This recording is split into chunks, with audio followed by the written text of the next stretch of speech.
Salutations personnes de tout sexe et bienvenue dans ce live où je vais vous présenter un projet du coup un peu maudit, hein, ce qui colle plutôt bien au thème du film, vous allez voir. Alors je vais vous expliquer vite fait quel sera le déroulement de la soirée. Avant ça je rappelle qu'il ne s'agit pas du court-métrage que j'ai annoncé il y a un mois, celui-ci a été reporté au 28 septembre, donc ce n'est pas celui-là. Voilà. Là, il s'agit d'un court-métrage que j'ai fait il y a plus de 4 ans, que j'avais fait pendant ma première année de réalisateur-monteur à Studio M à Montpellier. Et il s'agit d'un projet un peu particulier, je reviendrai plus en détail derrière. Les choses à savoir, c'est qu'effectivement, il a été fait par des premières années de cinéma, donc ne vous attendez pas à un truc de malade, vu que tout le monde venait d'apprendre un peu son métier depuis 2 mois. Et en général, c'est pas sur les 2 premiers mois qu'on apprend le plus, on est tous d'accord. Donc voilà, il s'agit d'un film qui est horrifique, entre guillemets, parce qu'il y a quelques petites choses qui divergent, vous allez voir ça. Je vais pas l'introduire beaucoup plus que ça, parce que c'est mieux aussi si vous le découvrez, parce que sinon je peux influencer sur votre ressenti, ce qui est pas ouf. Dernière chose que je vais dire du coup, c'est que le film dure 8 minutes 43, et après ça du coup on en discutera. Alors les sujets sur lesquels j'aimerais bien revenir, c'est déjà vous expliquer pourquoi il n'est jamais sorti, il y a toute une histoire derrière, mais également, sans prendre en compte ce truc-là, si jamais il était sorti, qu'est-ce que donne le film en fait? Est-ce qu'il est bon? Est-ce qu'il est mauvais? S'il est bon ou s'il est mauvais, pourquoi? Et en fait, essayer de revoir avec vous, malgré tout, qu'est-ce qui marche pas, et parmi les choses qui marchent pas, comment ça peut être amélioré, parce que je préfère reconnaître mes erreurs des fois et dire que là j'ai fait de la merde, et essayer de comprendre comment j'ai fait de la merde et comment je peux modifier le truc, plutôt que d'essayer de vous vendre un truc en vous disant waouh, vous allez voir, c'était vraiment trop génial. Non, mais en même temps, j'étais en première année et toujours chercher des excuses. Non, des fois, qu'on soit en première année, qu'on soit en dernière année, c'est nul et c'est juste nul, et il faut savoir le reconnaître et trouver comment modifier la chose. Donc voilà, sur ce, j'arrête mon introduction. Je vous laisse profiter du film. Sachez également que vous pouvez écrire des commentaires pendant le film. Moi, je vais essayer de prendre des notes en attendant, voir s'il y a des points sur lesquels vous voulez revenir. Et du coup, dans 8 minutes... on parle de ça tous ensemble. Voilà, amusez-vous bien. Bon, là on a un problème au niveau du planning. Pierre, est-ce que vous pourriez aller me chercher Richard? Parce que là on a un souci. Richard, d'accord, pas de souci, j'y vais. Il nous faut un plan, un couple long comme ça. Qu'on voit tout ça, ok? Excusez-moi. Tiens, c'était fiche pour demain. Ouais. Richard, monsieur Prin vous appelle. D'accord, merci Pierre. Du coup, tu attends que tout soit prêt et tu t'installes. Vous allez bien? Vous voulez me voir? Oui, Richard, on a un petit problème niveau planning. L'acteur qui jouait Francis est tombé malade. Du coup, on peut pas tourner les scènes de l'hôpital la semaine prochaine. Est-ce qu'il y aurait moyen, à la limite, d'avancer les scènes de la maison la semaine prochaine? Je pourrais essayer de voir avec l'agence si la maison est disponible une semaine plus tôt. J'avoue que ça m'arrangerait bien. Est-ce que vous pourriez prendre Pierre avec vous et partir dès maintenant? Vous lui dites de passer les feuilles de service à un régisseur et puis on enchaîne. Très bien. D'accord, merci. Pierre!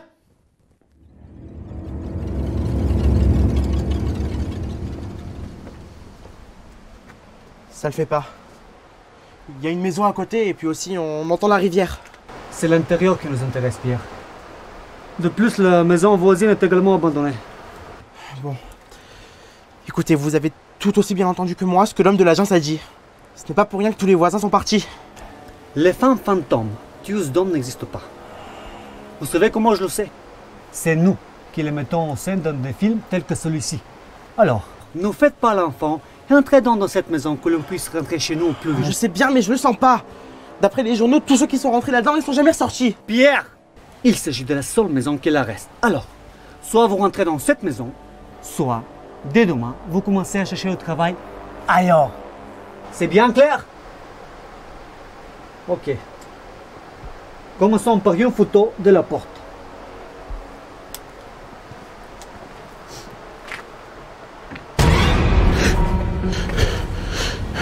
Si vous commencez à sursauter avant même que l'éclair n'arrive, on n'est pas prêt d'avancer.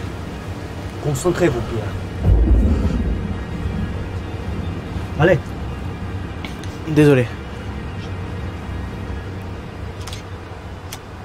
Bien. Entrons avant que l'orage n'arrive.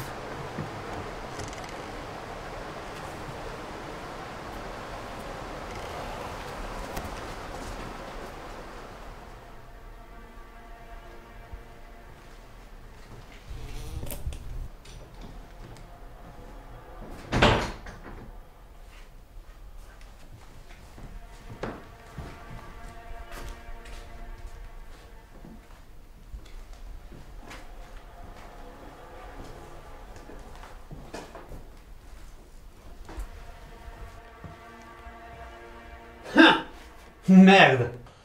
Quoi? Je viens de trouver une photo d'elle. Elle était sacrément jolie. Je sais pas pourquoi son mari est tué alors qu'il avait de quoi s'amuser là. Sauf votre respect, monsieur, pourriez-vous éviter de dire de telles choses? Elle tue chaque homme qui rentre dans cette maison depuis son meurtre. Et je ne tiens pas à avoir mon nom sur la liste. Vous savez quoi, Pierre? C'est bien le motif le plus débile et cliché qui soit. Pourquoi le monstre tue le gentil? Parce que le monstre a été tué dans cette maison. Super! Et alors? Non mais sérieusement, vous faites marcher sur le pied dans la rue. Allez vous tenir là pendant 4 heures, marcher sur le pied de tout ce qui passe. C'est complètement crétin.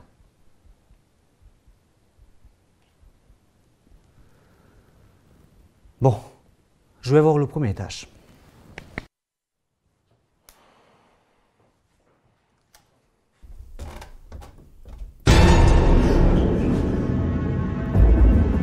Richard, je l'ai vue, elle est juste là dehors. Il faut qu'on sorte. Mais je croyais qu'elle était dehors. Faudrait savoir. Mais c'est dans la maison qu'elle tue les gens. Restez ici si vous voulez, moi je sors. Je préfère encore être viré plutôt que de me... Mais c'est quoi ce bordel? Qu'est-ce qu'il y a encore? La porte est fermée. On est pris au piège. C'est bien dommage. Il faut partir. Mais vous l'avez dit vous-même. La porte est fermée.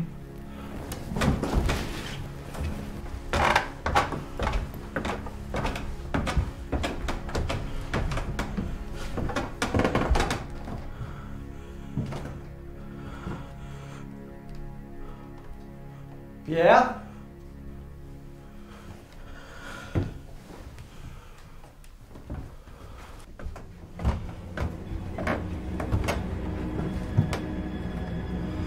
Je ne trouve pas ça drôle. Surtout que personne ne prendrait le temps d'écrire ça dans la vraie vie s'ils étaient en danger.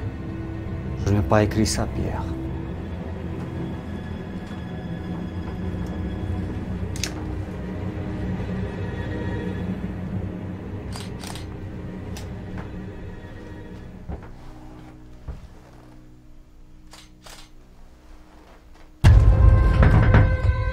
Qu'est-ce qu'il y a?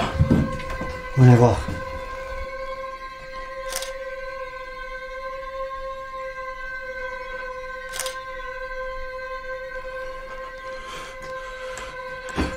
Faut pas rester là. Je ne peux pas bouger, Pierre. J'arrive pas. Richard, attrapez quelque chose et défoncez la fenêtre. J'ai perdu l'appareil. Richard, la fenêtre. Hein? Mais on est au premier étage? Je sais pas vous, mais moi je préfère encore sauter plutôt que de rester là. Richard, qu'est-ce qui se passe? Je vois plus rien. La fenêtre a disparu. On faudrait la voir avec la lumière qu'il avait dehors pourtant, mais je le vois pas. Richard, venez par là et prenez ma main. Je l'ai. Pierre, je suis désolé. J'aurais dû vous écouter. Pierre? Pierre?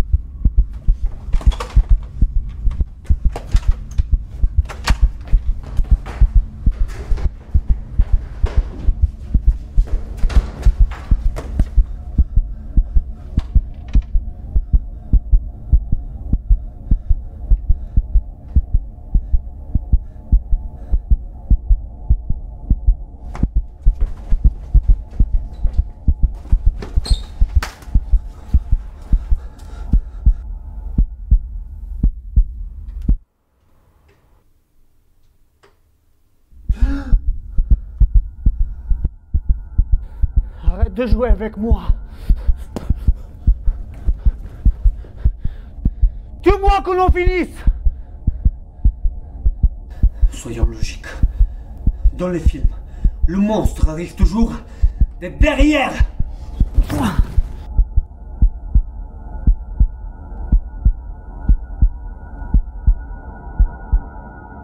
Et c'est ainsi, les enfants, que j'ai rencontré votre mère.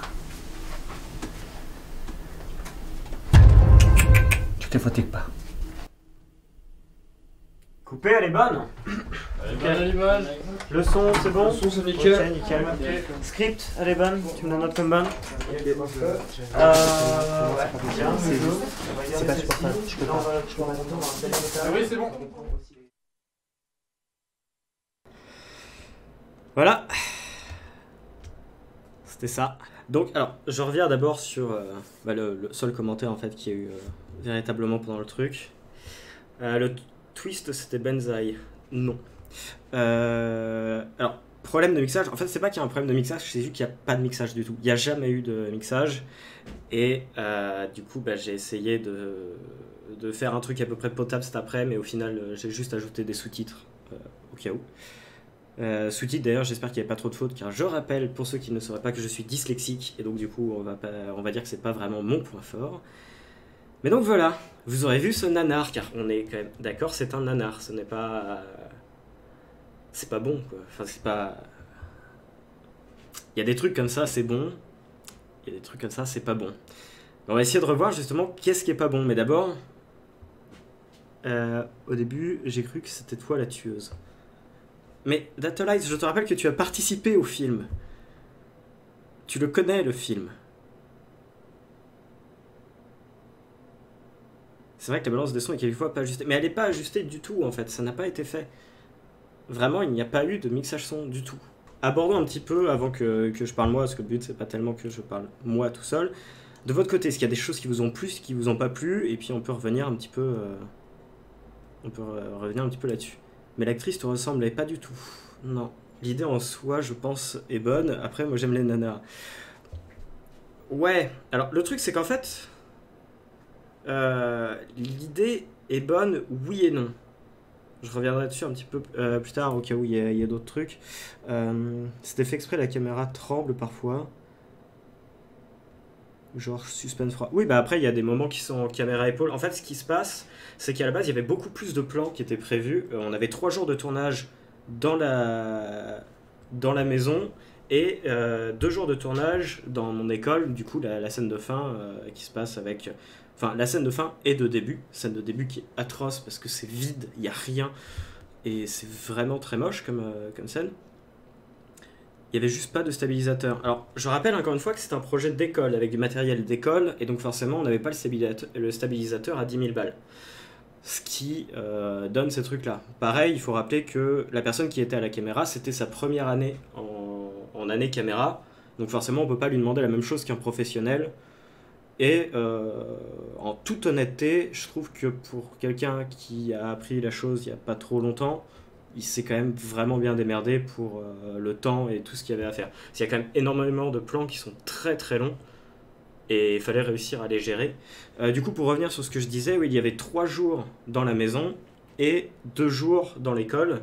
Il faut savoir que, en fait, après la première journée dans la maison, il y avait plein d'autres plans qui étaient prévus, des plans différents. On devait voir la photo, sauf qu'on n'avait pas eu le temps de faire la photo avant, donc on voulait l'incruster derrière pour qu'on la voie. Donc on avait des plans où il aurait fallu faire du tracking, etc.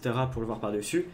Et très vite, en fait, en revoyant les plans à la fin de la première journée, je me suis dit que ce serait pas possible. Enfin, on n'avait pas le niveau de faire ça.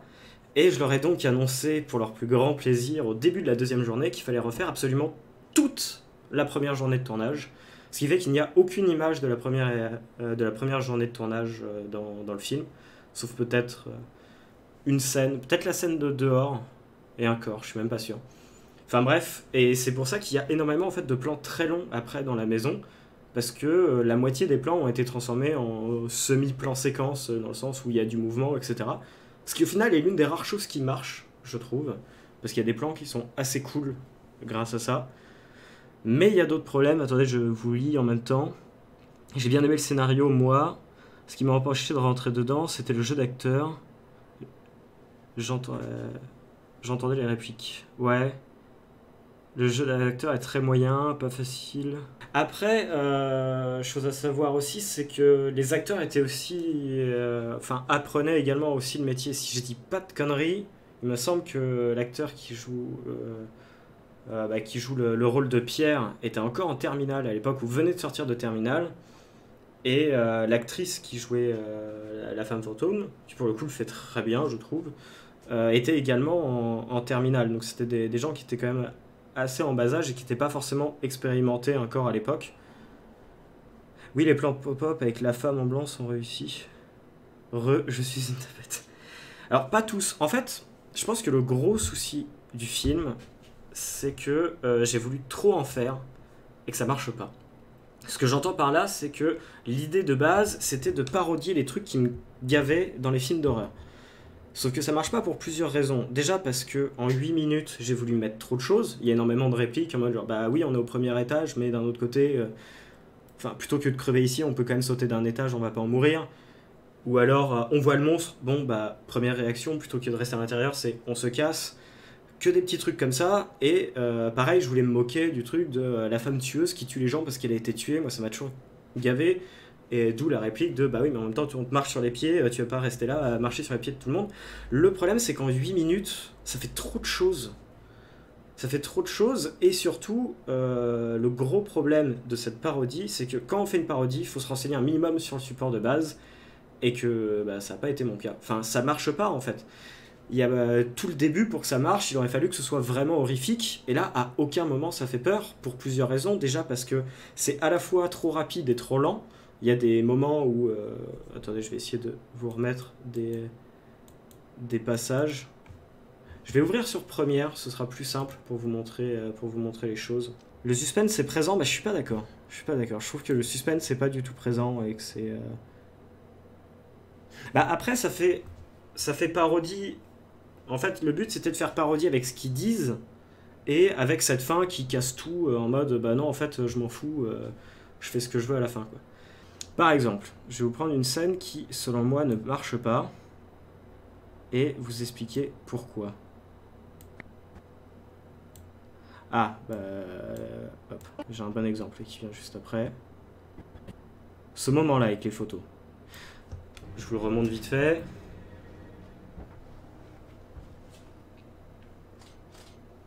Déjà, la coupe, elle n'est pas très belle. Qu'est-ce qu'il y a?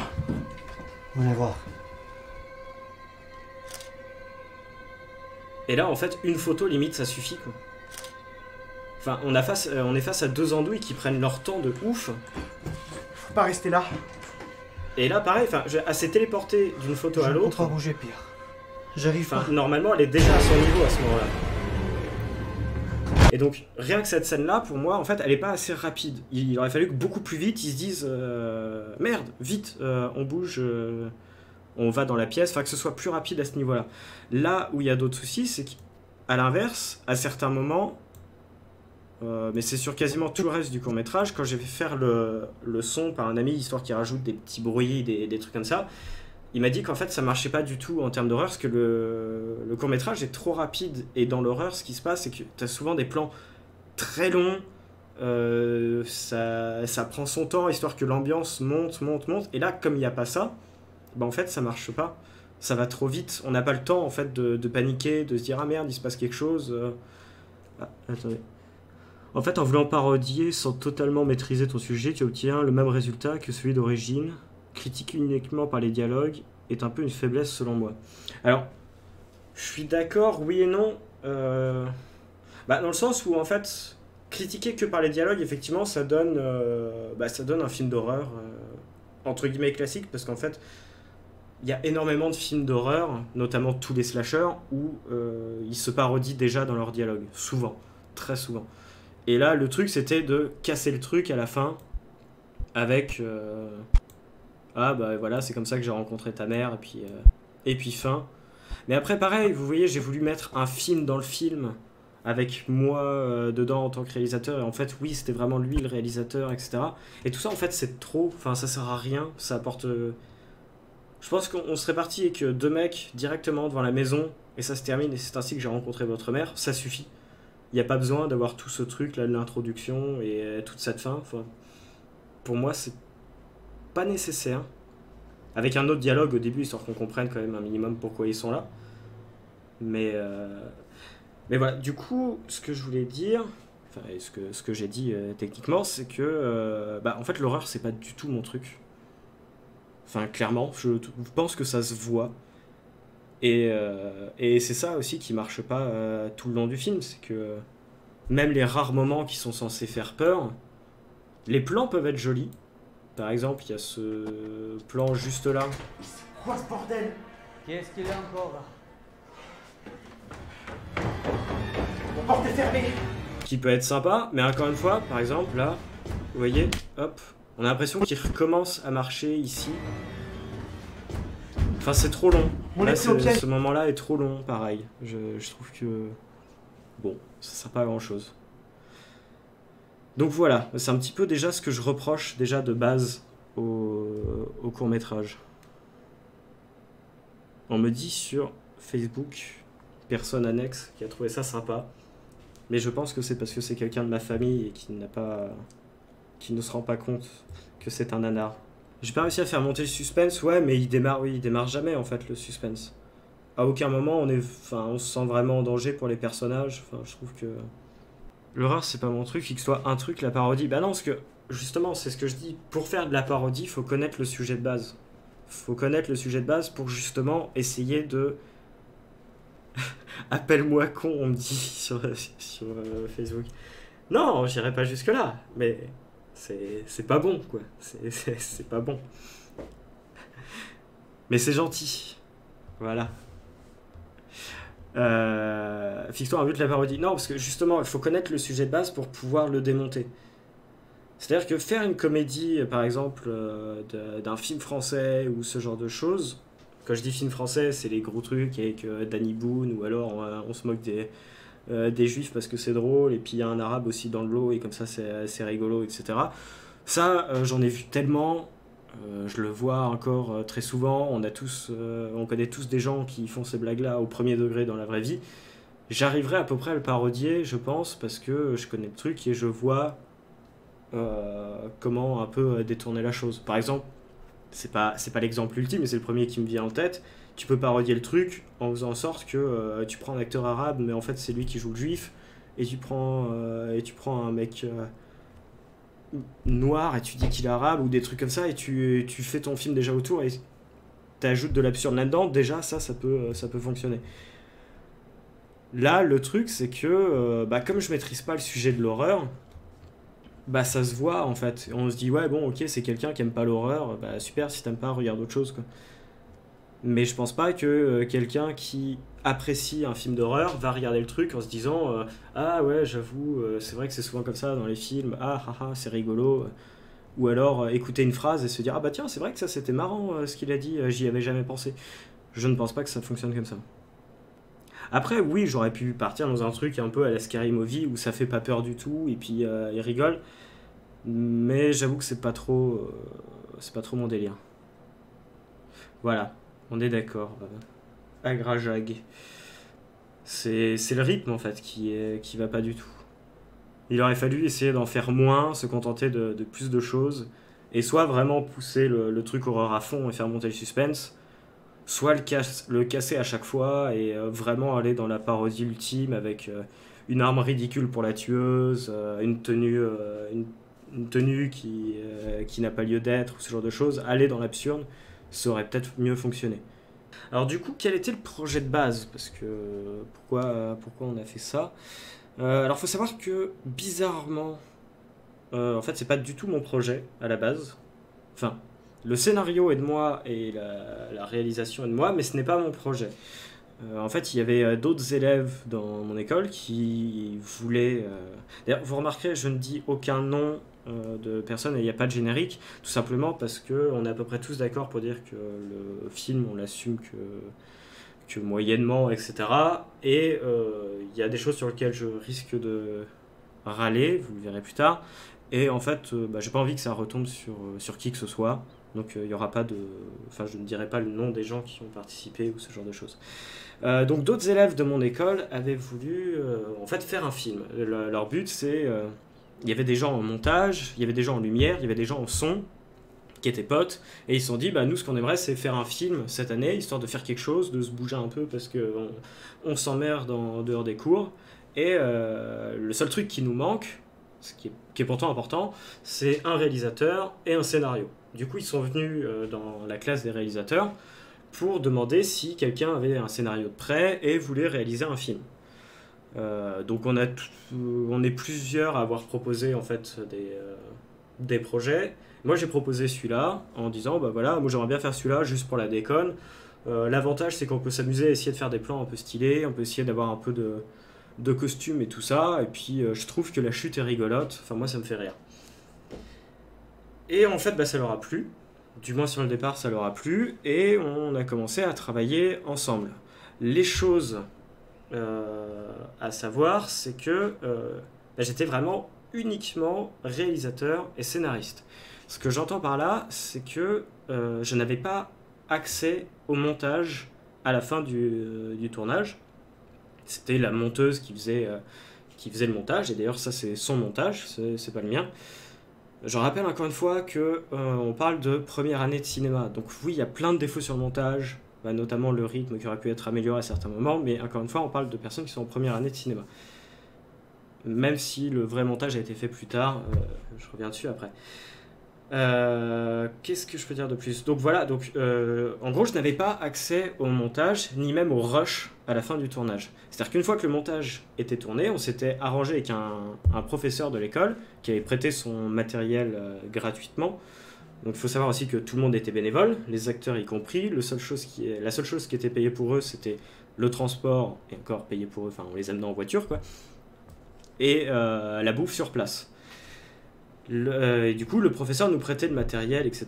Et l'école nous prêtait tout ce qui était lumière. Donc, grâce à ces personnes-là, on a pu monter on a pu commencer à faire le film. On a donc trouvé cette maison qui était perdue au milieu des Cévennes, et c'était la maison de vacances d'amis à une personne de l'équipe technique, etc. Ils ont accepté qu'on tourne dedans. C'était très cool de leur part, parce que la maison en fait fait beaucoup. Je trouve que le peu d'ambiance qu'il y a, c'est un petit peu aussi le décor de cette maison qui arrive à le faire. Et du coup on est parti tourner dans les Cévennes. Donc c'est ce que je vous disais, là c'est le moment où on est arrivé et qu'on a tout refait après au bout d'une journée et tout ça, c'était top.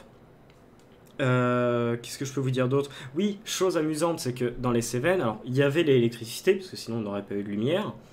Par contre, il n'y avait pas d'eau et pas de chauffage. Et on a tourné ça au milieu du mois de mars. Je me rappelle que c'est l'anniversaire d'une des personnes qui a aidé sur ce tournage-là. C'était le premier jour de tournage, c'était le vendredi 13 mars de cette année-là. C'était assez rigolo. Et donc on a commencé à tourner là-dedans, mais il n'y avait pas de chauffage, il n'y avait pas d'eau, donc du coup pour faire la bouffe c'était un calvaire. Pour se laver, fallait descendre dans la rivière qu'on entend, parce qu'on entend vraiment une rivière, c'est pour ça qu'on avait rajouté cette ligne de dialogue.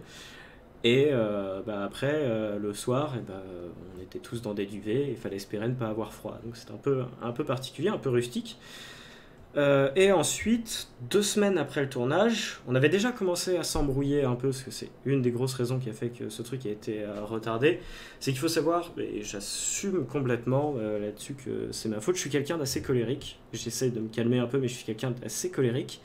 Et quand j'ai vu que la suite du tournage se faisait pas, parce que j'arrêtais pas de relancer en disant est-ce qu'on peut faire ça aujourd'hui? Et puis c'était ah bah non, aujourd'hui on peut pas trop. Ouais, est-ce qu'on peut faire ça à telle date ou à telle date? Et les dates arrêtaient pas de changer. Donc je me suis pris la tête avec les membres de l'équipe technique, un en particulier, que j'ai envoyé chier un peu violemment, ce qui a créé de la tension, parce qu'encore une fois, moi j'entrais dans un groupe qui se connaissait déjà, donc si je commence à dire qu'il y en a un qui me casse les couilles, et lui dire clairement, en fait, ça crée des problèmes auprès de tout le monde. On a finalement quand même fini le tournage, fin mars, début avril dans l'école. Et déjà au niveau de l'ambiance, c'était plus trop la même chose. Et le gros souci est surtout venu après le tournage, parce que alors, le montage a été fait assez rapidement. Enfin, assez rapidement, il a pris un mois et demi, mais il faut rappeler que les gens étaient en école, ils avaient d'autres choses à faire, etc. Donc le montage s'est fait en un mois et demi, et après j'ai récupéré le montage, donc pas les rushs, mais vraiment le montage, et j'ai fait faire l'étalonnage par un de nos professeurs qui était étalonneur, et qui avait accepté de le faire gracieusement, ou presque. Ne vous imaginez pas des trucs salaces, je lui ai juste offert un coup à boire en échange, et qui a fait un premier étalonnage, qui n'est pas celui-là, je reviendrai dessus après. Et c'est là en fait que c'est parti en vrille, parce que entre temps un des membres de cette team avait appris un peu l'étalonnage de son côté, et on a commencé à venir me prendre la tête pour me dire que vu que c'était un projet étudiant, il fallait que tout soit fait par des étudiants, étalonnage compris.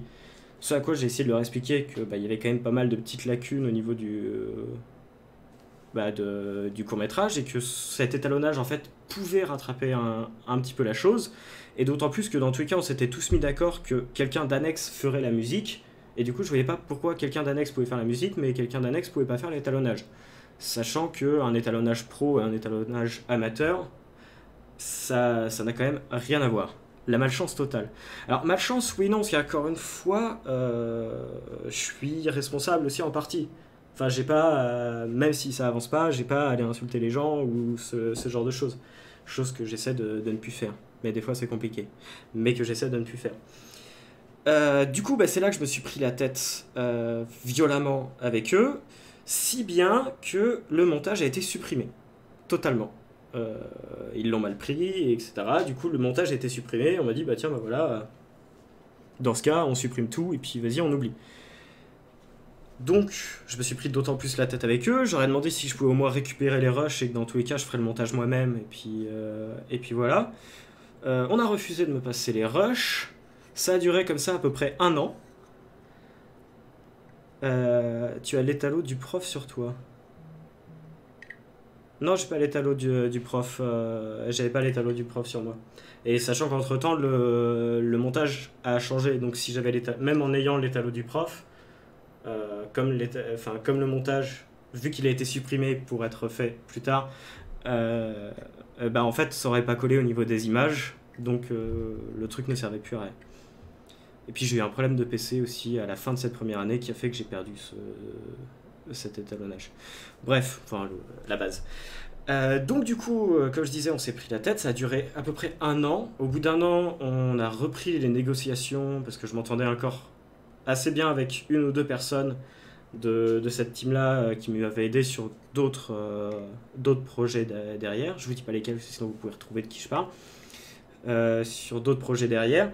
Et on a réussi à réouvrir, du coup, grâce à ça, les négociations.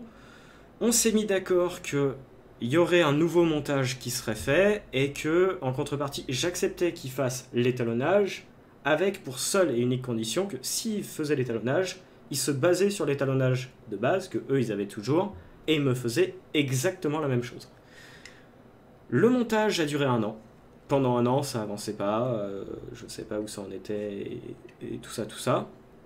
Au bout d'1 an, non, j'exagère. Non, il a pris 3 ou 4 mois. Le truc, c'est qu'après, j'ai mis facilement 8 mois à récupérer les rushs parce qu'on voulait pas me les envoyer, soi-disant ça marchait pas par WeTransfer, soi-disant il n'y avait aucun moyen de m'envoyer les rushs, etc. Du coup j'ai proposé de me déplacer, mais on me disait que non, fallait pas que je me déplace. Donc ça a duré très longtemps avant que je récupère ces rushs là. Au final je les ai récupérés, j'étais même plus sur Montpellier, j'ai fait l'aller-retour de Lyon pour aller les chercher. Pour dire bon écoute j'en ai ras-le-bol, je viens avec un disque dur, je viens chez toi et je récupère les rushs et on n'en parle plus. J'ai donc récupéré les rushs, j'ai recontacté la team en disant voilà maintenant j'ai les rushs avec le montage etc, parce qu'entre temps de leur côté ça s'est un peu séparé aussi et du coup il n'y avait plus de contact entre le monteur et le reste de la team, c'est assez drôle. Du coup j'ai dit voilà j'ai les rushs et tout, est-ce qu'on peut passer à l'étalonnage? Et j'ai eu comme réponse, non mais en fait celui qui voulait faire l'étalonnage, il est plus en France, il est reparti et du coup il a pas le temps. Yes. Donc du coup ça faisait 1 an et demi que le truc avait stagné pour cette histoire d'étalonnage, pour qu'au final l'étalonnage, personne ne veut le faire et je me retrouvais avec. Donc là l'étalonnage que vous voyez c'est celui que j'ai fait moi, qui est pas beau. Enfin, qui est à peu près dans l'idée, dans le sens où ici je voulais que ce soit jaune, et à la fin je voulais que ce soit tout blanc. Mais si vous regardez bien, alors déjà cette image est verte, mais surtout ça se voit au niveau des yeux. Là, il y a un petit effet bleu en dessous. Parce qu'en fait, quand je rends tout blanc, ça rend le visage blanc aussi. Ce qui marche bien sur le fantôme, qui devient tout blanc.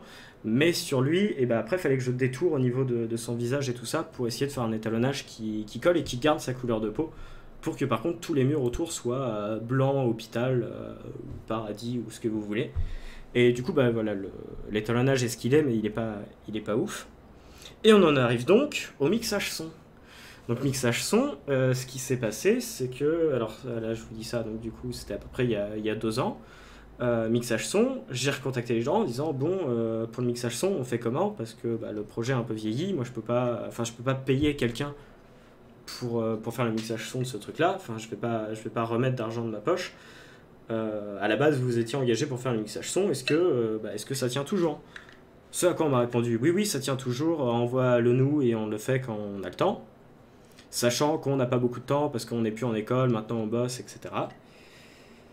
Et du coup, bah, ça fait 2 ans. 2 ans que je relance une fois par mois, une fois tous les 2 mois, pour dire bon, ça en est où, ça en est où, ça en est où. Et qu'à chaque fois on me dit bah on n'a pas eu le temps, mais on va s'y mettre, on n'a pas eu le temps, on va s'y mettre. Jusqu'à il y a 2 semaines, où on m'a dit bah non, mais en fait le projet a trop vieilli, on est tous passés à autre chose, on a tous évolué. Et donc en fait, bah, le mixage son on le fera pas, et puis c'est tout. Mais si tu veux, tu peux le faire faire par quelqu'un d'autre. La réponse est non, je ne vais pas payer 300 € pour faire le mixage son de ce truc-là. Parce que ça a trop vieilli. Donc voilà, un peu l'histoire de ce court-métrage. Voilà pourquoi il n'est jamais sorti. Entre-temps, moi je suis quelqu'un d'assez stressé, ce qui fait que j'ai perdu contact beaucoup des acteurs. Enfin, il y en a certains que j'ai encore sur Facebook, mais à qui j'ai quasiment pas parlé, ou avec qui j'ai repris contact il y a peu de temps, parce que bah, vu que le truc avançait pas, moi je me sentais pas légitime d'aller leur reparler, et ce qui fait que y en a plein qui me relançaient des fois en disant ça en est où, ça en est où, ça en est où, et moi je savais pas quoi leur dire parce que bah, ça en était nulle part. Donc voilà un peu l'histoire de ce court métrage et de pourquoi il n'est jamais sorti, mais ça n'en reste pas pour autant uniquement la faute des personnes qui n'ont pas fait leur taf, parce que pour le coup c'est le cas, enfin je veux dire elles ont pas fait leur taf. Derrière ça, le court-métrage reste quand même pas très bon. Enfin, c'est pas le seul défaut du truc, et s'il était sorti il y a 4 ans, bon bah voilà, il serait disponible sur internet, mais il serait pas forcément meilleur qu'il n'est maintenant, quoi. Ce serait quand même pas très bon. Voilà, est-ce que vous avez des questions là-dessus? Question, qu'est-ce que tu penses que ça aurait changé sans les problèmes techniques? Bonne question. Ce que ça aurait changé sans le problème technique? Alors, il faut savoir que ça aurait changé plusieurs choses. Ça aurait pu changer en bien comme en mauvais. Déjà, le deuxième montage, même s'il n'est pas parfait, est mieux que le premier. Parce que le premier, je crois, il durait 10 minutes. Donc déjà, là, 8 minutes, ça a l'air long et c'est pas terrible. Donc, je vous laisse imaginer un 10 minutes. Après, sans les problèmes, il y aurait eu un mixage son. Je pense que ça aurait quand même aidé un minimum. Ça aurait permis d'avoir des voix audibles, etc. Alors, ça aurait pas changé au niveau des ressentis que vous avez, c'est-à-dire le jeu d'acteur, etc. Et encore, alors, j'exagère peut-être un peu, et en même temps, ça remonte il y a 4 ans, mais je me demande sincèrement s'il n'y avait pas des meilleures prises sur certains plans. Parce qu'il y a certains trucs où je me dis vraiment là, il y a un truc qui va pas trop, et je me demande s'il n'y avait pas des meilleures prises. Ça, après, je ne peux pas vraiment le dire parce que j'ai pas eu la foi de refaire tout le montage, sachant que je m'étais engagé sur le fait de ne pas faire le montage de base, donc je n'allais pas retoucher ce qui avait été fait. Après, qu'est-ce que ça aurait changé par contre? Après, il y a des choses qui auraient changé en moins bien. Par exemple, je maintiens qu'au niveau des plans de caméra, il y a des trucs qui sont assez cool, et si j'avais eu une autre équipe, je pense pas qu'on aurait pu avoir des plans comme ça. Il y a un plan que j'aime beaucoup, que j'ai utilisé d'ailleurs dans ma bande démo pendant un temps, mais que j'aimerais surtout refaire en mieux, et que j'ai volé au film The Frame, que je recommande fortement, qui est très très bon. C'est celui-ci. C'est pas grand chose, Mais le fait de tourner la caméra en même, enfin de pivoter la caméra et d'en faire un down triangle au moment du coup de poing, bah je trouve que ça passe plutôt bien en fait. De derrière! Un plan tout bête en fait devient assez violent alors qu'il n'y a pas de son, qu'il n'y a pas de... Je trouve que ça colle plutôt bien. Après, bah, qu'est-ce que ça aurait changé d'autre?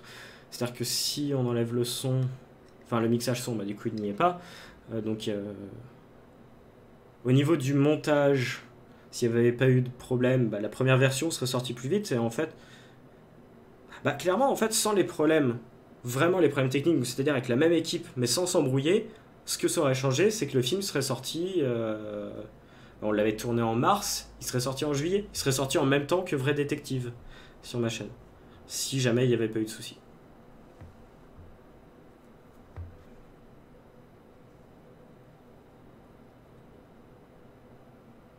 Oui, non, mais c'est ce que je maintiens aussi, hein, Louise, qu'il y a trop de choses en 8 minutes. Mais ça, du coup, c'est pas un problème technique, c'est plus un problème de scénario de base.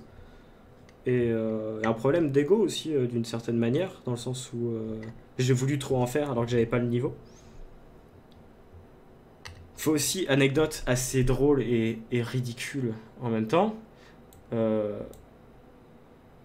Niveau problème d'ego, celle-ci elle est pas mal. Vous voyez que là je suis assis sur une chaise. Parce que je voulais vraiment... Alors, ça partait d'une idée de vraiment avoir la mise en abîme avec le réalisateur qui est vraiment réalisateur dans le truc. Il faut savoir que j'ai acheté la chaise. La chaise, elle est dans mon salon, toujours, avec écrit Axel Prin, réalisateur et tout dessus. C'est pas vraiment une crise d'ego, parce que c'était pas pour prétendre un réalisateur, c'était juste pour avoir un élément de décor. Le truc, c'est qu'au final, on a improvisé un peu la chose au dernier moment, parce qu'il fallait trouver la salle, etc. Et en fait, à aucun moment, on ne voit l'arrière de la chaise. Donc en fait, cette chaise ne sert à rien, on aurait pu prendre n'importe quoi, j'aurais pu être debout, ça l'aurait fait pareil. Donc il y a 60 balles qui sont parties dans une chaise qui ne sert à rien, clairement. Il faut savoir qu'il y a un truc qui m'avait aussi beaucoup énervé et qui avait créé des tensions, c'est qu'il y avait eu une sorte de making-of qui avait été fait sur place, pour lequel, pour le coup, j'avais acheté un objectif qui m'avait coûté assez cher, mais c'est parce que je voulais que les gens puissent filmer en dehors des scènes, et il fallait un objectif plutôt pas mal pour ça, donc j'avais dépensé de l'argent pour ça. Et là où j'ai râlé, c'est quand j'ai vu que le making-of était sorti, alors qu'on était toujours en train d'essayer de régler les problèmes de quand est-ce que le film sort. Et du coup, voir que par contre le making-of avait été fait et publié sur une chaîne YouTube, j'avais pas trop apprécié. Niveau ou pas, la simplicité, très exécutée en 8 minutes. Mieux vaut un lot de compétences moyennement exécutées. Oui, mais voilà, après, ça c'est le problème aussi des gens en études de cinéma. C'est qu'on y va, on se dit, vas-y, moi j'ai envie de révolutionner le cinéma. Et t'as envie de lui dire, apprends à appuyer sur REC avant d'essayer de révolutionner le cinéma et vois ce qui se passe, quoi. Et ça sert à rien en fait de se lancer dans un truc ultra ambitieux en disant vas-y je vais faire ça, parce que en fait on se crée des contraintes plus qu'autre chose, et effectivement en essayant d'aborder autant de choses en 8 minutes, déjà c'est incompréhensible et personne ne se rend compte qu'il y a plein de choses qui sont abordées, mais surtout bah, ça marche pas tout simplement. Alors une autre vie pour le film ou autre, pardon j'avais pas vu ta question. Non, je pense pas qu'il y aura une autre vie. En fait, là, je voulais le faire en live, histoire de passer à autre chose aussi, parce que ça fait 4 ans que je stresse pour ce truc, en me disant est-ce qu'il va sortir un jour, est-ce que je pourrais enfin le montrer, est-ce qu'il y a moyen de le rendre mieux, et en fait j'en ai ras-le-bol, quoi. Il y a un moment, il faut que je puisse passer à autre chose, que je me dise bah voilà, non, le film ne sortira jamais, non, il n'était pas bon, passons à autre chose, parce que même si je refais un montage, imaginons je trouve le meilleur des monteurs, genre je le fais pas moi, mais je trouve le meilleur des monteurs qui soit, le meilleur des mixeurs son qui soit, bah, le film reste le même, en fait, l'histoire reste la même, les problèmes scénaristiques restent les mêmes, il y aura peut-être un meilleur rythme, il y aura peut-être un meilleur mixage, mais ça restera pas bon. Enfin, moi, la seule séquence que j'aime bien, en toute honnêteté, c'est la séquence de fin avec les bruits de cœur derrière, mais parce qu'en même temps les gens parlent pas, c'est que du visuel, et voilà, et en fait ça suffit. Et donc je pense qu'il y aura pas d'autre vie à ce film, du moins pas à ce scénario, parce qu'après par exemple la chute je l'aime bien et je la réutiliserai peut-être. une autre fois sur un autre court-métrage où je me dirais, bah allez, vas-y, cette chute-là, elle était drôle, je la remets à un autre moment, et puis ça pourrait peut-être marcher. Il y a le plan, bon, j'allais dire le plan que j'aime bien, mais que j'ai volé à un autre film, le plan du coup de poing, je peux le réutiliser, et d'ailleurs je le réutilise très souvent, c'est un truc que j'adore, pas forcément sur des coups de poing, mais cette idée de faire pivoter la caméra en même temps que tu filmes, c'est un truc que j'adore et que j'ai réutilisé dans le court-métrage que vous verrez notamment en septembre. Donc, en quelque sorte, le film a une seconde vie dans le sens où je repompe quelques bonnes idées pour les mettre ailleurs. Si tu pouvais revenir dans les mêmes conditions, tu changerais quoi à ta manière de faire? Que conseillerais-tu à des jeunes réalisateurs? Bah déjà, je leur conseillerais...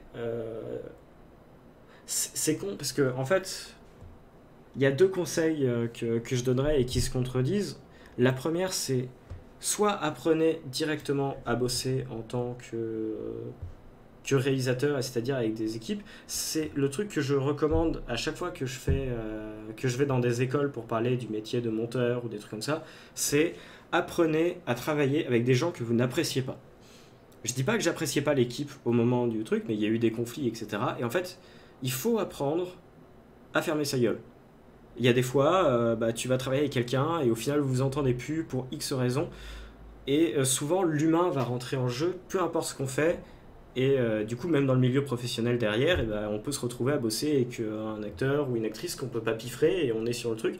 Le truc, c'est que si on commence à se prendre la tête, si on commence à s'insulter, à rejeter la faute sur les autres, etc., c'est ça qui va pourrir le film.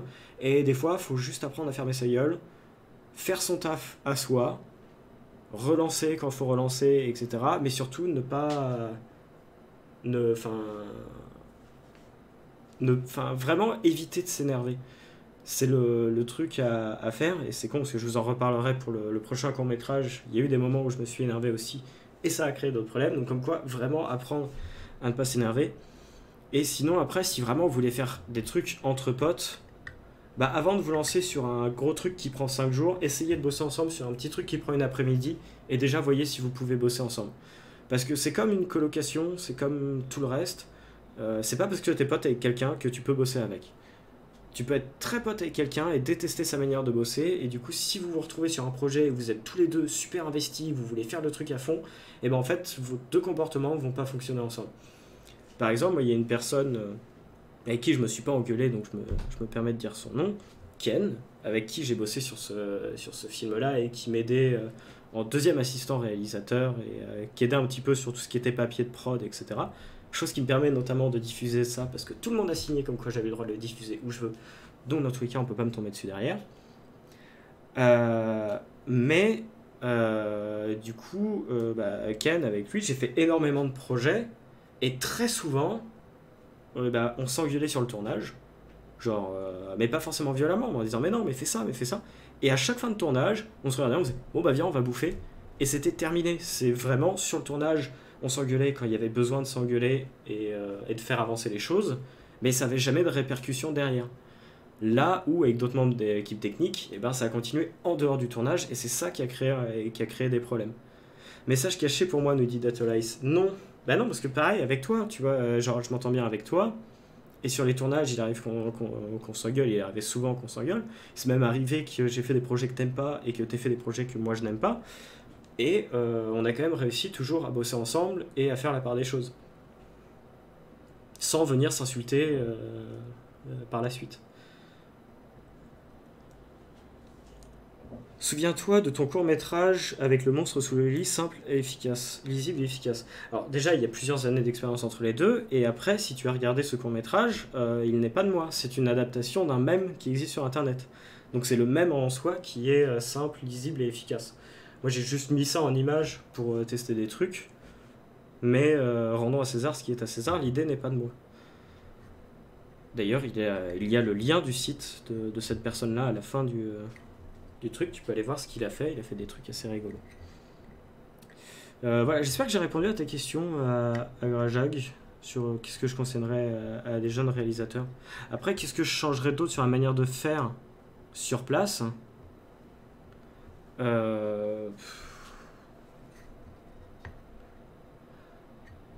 C'est un peu compliqué parce qu'en soi après Je pense qu'on s'était tous plutôt bien démerdés. On avait trouvé un lieu qui était cool. Les plans fonctionnent à peu près, pas tous. Pas tous. Après, bon, bah, comme je le disais, s'il y avait un gros truc à changer, bah, regarder des films d'horreur, se renseigner un peu plus et bosser un peu plus le scénario pour qu'il soit mieux. Mais après, en termes techniques, avec les moyens du bord qu'on avait, je trouve qu'on s'est plutôt bien démerdé. Parce que, je sais plus, je crois qu'on avait que 3 lampes pour tout faire. Donc, il fallait quand même éclairer des très grandes salles avec ça. Enfin, je dis on. C'est l'élève qui était en électro qui a tout fait et qui a super bien fait. Je trouve que les lumières sont quand même plus que correctes. Et puis après, pareil, au niveau du son, c'est pas mal. Enfin, c'est pas mixé, mais je veux dire, la prise de son en soi est correcte, quoi. Encore une fois, c'est des gens qui bossaient avec un matériel qui n'était pas forcément très très pro et qui ont réussi à prendre le son HF et perche de très belle manière. Derrière, c'est des gens qui bossent maintenant dans ce milieu-là et qui sont extrêmement bons, et j'ai eu que des retours que j'ai pu voir à droite à gauche, ça marche plutôt bien pour eux et ils sont très bons dans ce qu'ils font. Donc non, je pense qu'en fait vraiment le problème de ce film là reste humain plus qu'autre chose, humain et scénaristique, parce qu'après il y a aussi des choses que je rechangerais si je le faisais maintenant, mais avec les compétences que j'avais sur place j'aurais jamais pu le faire dans tous les cas, et les compétences qu'avait chacun. C'est par exemple le montage, je l'aurais pas forcément fait comme ça si on le refaisait maintenant, mais en même temps on a tous évolué au niveau montage, et je pense que même la monteuse, si elle revoyait le truc, elle se dirait mais si je devais refaire le montage, je le ferais pas comme ça. On peut dire que tu as exorcisé le film. Exactement. Mais parce qu'en même temps sur YouTube, pour revenir sur ce que tu disais, sur YouTube c'est... pendant très longtemps ça n'a pas été assumé qu'il y avait une équipe technique derrière. Bon après pendant très longtemps il n'y avait pas d'équipe technique derrière. Mais de nos jours, il y a encore beaucoup de chaînes qui n'assument pas qu'il y a une équipe technique derrière. Et on est surtout face à plein de gens qui sont persuadés que quand tu fais une vidéo sur YouTube, tu allumes ta caméra, tu tournes, tu fais le montage et puis c'est terminé. Et qui n'ont aucune conscience qu'il y a plus de monde derrière, quoi. Mais d'un autre côté, des fois, c'est précisé noir sur blanc partout qu'il y a eu du monde et ils sont pas foutus de lire ou de se renseigner, quoi. Ça, c'est un autre problème. Tu devrais ajouter tes vidéos dans la playlist travaux externes. Mais c'est le cas, en fait. Enfin, j'en ai peut-être oublié une ou deux, mais en général, dans ma playlist travaux externes, il y a justement les autres projets sur lesquels j'ai bossé. Tu n'en as pas le droit. Bah, en fait, quand je partage sur une playlist, dans tous les cas, ça renvoie vers la chaîne de la personne. Donc en soi, j'ai envie de mettre travaux externes et je mets une vidéo qui ne m'appartient pas du tout. En fait, j'ai le droit de la mettre dans cette playlist. C'est juste que ce serait mentir et que ce serait vraiment bâtard. Mais en soi, j'ai le droit. Merci d'avoir partagé cette histoire. Pas de rien. En soi, moi, c'était surtout aussi pour moi passer à autre chose, quoi, parce que j'en avais ras-le-bol de devoir... de penser à ce film-là en me disant est-ce qu'il sortira un jour. Non. Voilà. Et des fois, faut savoir lâcher prise et se dire bon bah écoute, c'est pas grave, il ne sortira pas, et on s'en remettra. Dans tous les cas, tous les acteurs sont passés à autre chose. Ils ont tous évolué aussi. Je pense que tu leur envoies ça maintenant, ils se disent bah ouais mais t'es gentil, mais c'était il y a 4 ans, mon jeu il est plus du tout pareil, le truc ça me sert à rien. Tu vas faire le projet, quel projet? Tu sais lequel je parle? Non, je sais pas lequel tu parles. Un asile. Non, j'ai pas les rushs. Et puis ça, je veux pas en parler, parce que là, c'est plus que de l'humain. C'était juste de la merde, quoi. C'était juste de la merde. Mais après, oui, d'ailleurs, si vous avez des questions sur les projets à venir sur la chaîne, ou sur les projets qui ont disparu et ou ce genre de choses, c'est le moment avant que j'y aille. Même si là, je vois que vous n'êtes plus que 4. Et vous êtes des gens à qui je parle beaucoup dans la vraie vie, donc la moitié des trucs, vous savez déjà que ça arrive. Et en attendant, je vais vous expliquer très vite l'histoire de l'asile, pour répondre à Léo. Il s'agit d'un film que j'ai fait qu'on a fait en deuxième année avec Datalice. Et en fait, notre professeur était la personne en charge de ce projet-là, un professeur de droit. Alors déjà, le scénario... c'est un avis personnel, était nul à chier. Enfin, vraiment, je suis désolé, mais il n'était vraiment pas bon. C'était pas drôle, c'était incompréhensible et tout ça. Surtout, on nous a mis des bâtons dans les roues tout du long, quoi. Parce que la première scène se passait dans un asile, donc on s'est renseigné. Datalize a trouvé plein d'ustensiles, d'infirmiers et tout ça, avec des seringues, des trucs comme ça. On s'est renseigné sur internet, on a trouvé un asile qui acceptait. D'ailleurs, je dis moi et Datalize, il y avait une troisième personne aussi qui réalisait avec nous, qui n'a pas aimé le projet non plus, mais qui est la seule personne à avoir été jusqu'au bout. Bref, je reviens dessus après. Et donc on trouve un asile qui accepte qu'on tourne là-bas. C'est un vieil asile abandonné, on s'est dit vas-y, ça peut être cool. Mais au final on dit non, mais faut pas s'éloigner de Montpellier, il faut tourner ça dans Montpellier. Résultat, on s'est retrouvé à tourner dans l'école. Donc c'était pas ce bâtiment-là, c'était un autre. Donc c'était ridicule, enfin, ça marchait pas du tout, mais bon, ok. Donc on arrive à trouver des acteurs. Et pour ne pas nous spoiler, la personne en charge du projet nous donnait les scènes une à une. On faisait une scène, on la tournait, et ensuite il nous donnait celle d'après. Ce qui est génial pour un réalisateur, hein, de découvrir au fur et à mesure le scénario, qui s'écrivait au fur et à mesure, hein, c'est pour ça qu'on nous le donnait comme ça. Et deuxième scène, ça se passe dehors, et on nous dit ouais, il faudrait une course-poursuite en voiture de nuit. Alors on explique que c'est pas possible, parce qu'on n'a pas le matos, on n'a pas la lumière, et surtout on n'a pas les droits en fait de tourner. Donc venant d'un prof de droit, c'est quand même assez comique. Bref, on pouvait pas le faire. Donc on s'est retrouvé à faire une vieille scène de nuit dégueulasse devant un bâtiment alors qu'on n'avait pas le droit. Arrivé à la troisième scène, alors ça devait être une espèce de scène de réunion. On nous dit ouais, on aimerait bien que ça se passe dans un château. On dit est-ce qu'on a le droit de sortir de Montpellier? Non. Bah dans ce cas, comment on fait un château? La réponse sur fond vert, notre réponse hors de question. Parce que c'est moche, ça passe pas. Donc on trouve une salle où on se dit bon vas-y, ça peut faire pas château mais plus un peu projet, enfin un truc secret, etc. On trouve une salle, on va voir notre prof, on dit bah voilà, on a trouvé un lieu, maintenant on va essayer de chercher des acteurs. Elle lui dit non, vous inquiétez pas, les acteurs je les ai, pas de problème, c'est des gens en première année, des trucs comme ça, on va vous le... Enfin vous inquiétez pas, j'ai tout le monde. Donc on s'inquiète pas. En réalité, bien sûr que si, mais on n'était plus à ça près, on était déjà désespérés. Donc on y va, et le jour J, on découvre du coup les fameux acteurs, qui étaient des gens de 17-18 ans, alors que les dialogues, c'était « je travaille ici depuis 15 ans », des trucs comme ça, enfin... Bref. Et après, je crois qu'il y avait encore une dernière scène qui se passait dans une maison, donc on avait tourné ça dans la maison d'un pote, mais en même temps, on partait tous en week-end derrière, donc on a fait le truc à l'arrache parce qu'on n'avait plus rien à foutre. En toute honnêteté. Et arrivé au montage, on leur a dit en fait démerdez-vous, vous faites le montage si vous voulez, mais nous le projet nous intéresse plus, donc on veut pas nos noms en fait au générique. Donc on avait donné les faux noms habituels, John Doe et je sais plus quoi, en disant bah voilà, vous faites ce que vous voulez, mais juste on veut pas nos noms, on n'assume pas le truc, on n'en est pas fier, et puis on veut plus jamais en entendre parler. J'adore comment tu racontes ça. Et la seule indication qu'on avait laissée, c'est que la première séquence devait être en noir et blanc. Et c'est pour ça que les lumières étaient particulières, que l'étalonnage était pas bon et tout ça. Résultat des courses, alors pendant très longtemps on n'a pas vu le montage final avec Datalize, parce qu'on a complètement quitté le projet, ce qui est pas professionnel en soi, mais d'un autre côté c'était un truc d'école sur lequel on avait le droit de rien dire.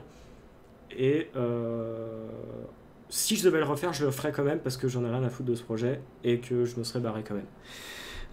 Donc voilà, le projet au final a été terminé, il a été diffusé au moment où ça devait être diffusé dans l'école, et tout le monde est tombé d'accord pour dire que c'était nul, que c'était pas drôle et que ça marchait pas. Et surtout, en fait, la première scène est restée en couleur, donc ça donnait un truc qui était dégueulasse visuellement, c'était affreux. Et voilà. Et fin de cette histoire assez rigolote, c'est que là où on avait dit qu'on n'assumait pas le projet, qu'on ne voulait pas nos noms génériques, et surtout qu'on ne voulait plus jamais en entendre parler, et ben un an après, arrivé à Lyon, je vois quelqu'un qui poste sur Facebook « Ah, regardez, assez rigolo ce truc-là ». Et en fait, le projet avait été mis sur YouTube, et on était crédité au générique, avec réalisé par nos 3 noms. Du coup, je l'ai fait bannir de YouTube. Et la vidéo n'est plus trouvable parce que j'ai reporté pour droit d'auteur en disant que je ne voulais pas de cette vidéo sur YouTube. Je leur ai dit qu'ils avaient le droit de la mettre s'ils voulaient, mais qu'il fallait changer nos noms au générique. Ça n'a jamais été fait, la vidéo. Je pense qu'ils ont juste compris que la vidéo était pas bonne dans tous les cas. Et puis c'est pas comme si c'était un truc qui avait fait des millions de vues. Voilà pour cette magnifique histoire. Mais ça, non, j'ai plus les rushs. Et ça n'a aucun intérêt de le montrer, parce qu'il n'y a vraiment rien de bon là-dedans. Voilà, donc sur cette belle histoire, je pense que nous allons nous quitter. Mais par contre, et ça, si jamais des gens passent sur la VOD, n'hésitez pas à répondre dans les commentaires. Est-ce que ça vous intéresserait que je fasse d'autres vidéos comme ça, pour revenir sur d'autres projets que j'ai faits, sur le début de ma chaîne, ou des trucs comme ça, et surtout un truc que j'aimerais énormément faire, et ça depuis toujours, mais le problème c'est que j'ai pas la visibilité qu'il faut sur cette chaîne, c'est le faire avec des projets qui ne m'appartiennent pas. Pas forcément les critiquer moi, mais faire des retours moi aussi, mais avec la personne qui a fait le projet, et revenir sur des courts-métrages qui ont pu être faits. Je pense notamment, je sais pas si vous passerez ou si vous êtes là, aux personnes de Studio 30 heures, que j'apprécie grandement. C'est une chaîne YouTube que je vous recommande à tous, et qui me font beaucoup rire. Si un jour ils veulent passer et faire une vidéo où on revient sur des courts-métrages qu'ils ont fait, et on voit ce qui marche pas, comment l'améliorer et tout ça, ça me ferait grand plaisir. Tu pourrais faire un tuto cuisine sur El Famoso semoule au bleu. Mais je suis sûr que je le ferais et plein de gens feraient waouh, merci pour la recette. Vraiment, les gens qui refusent de goûter ta semoule, c'est tous des bâtards. Il y a quelqu'un qui m'a dit ça une fois. Voilà, bon, écoutez, je vois qu'il n'y a pas d'autres questions, donc je vais vous laisser ici. Puis je vous dis à la prochaine.